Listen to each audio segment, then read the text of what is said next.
తెలంగాణలో క్రిందటిసారి 2019 పార్లమెంట్ ఎన్నికల్లో 4 స్థానాలు సాధించినటువంటి భారతీయ జనతా పార్టీ ఈ దఫా 7 సాధిస్తోంది.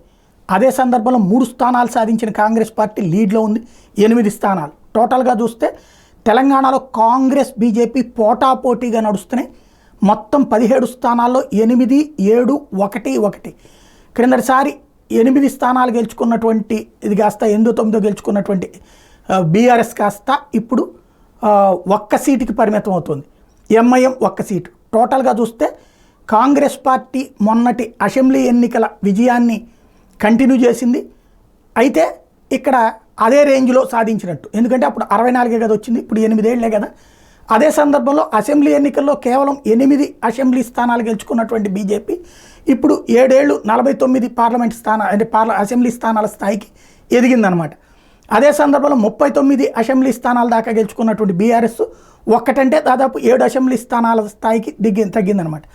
7 అసెంబ్లీ స్థానాలు గెలుచుకున్నటువంటి ఎంఐఎం ఇప్పుడు 7 స్థానాలు, అదే 1 స్థానమే వస్తుంది. కాబట్టి అది ఓవరాల్గా చూస్తే బీజేపీ పుంజుకుంది, కాంగ్రెస్కి పోటీనిచ్చింది. కాంగ్రెస్ పార్టీ మొన్నటి ఎలక్షన్స్తో పోల్చుకుంటే కొంచెం తగ్గు, అంటే అసెంబ్లీ ఎలక్షన్తో పోల్చుకుంటే తక్కువ, 2019 పార్లమెంట్ ఎన్నికలతో పోల్చుకుంటే ఎక్కువ.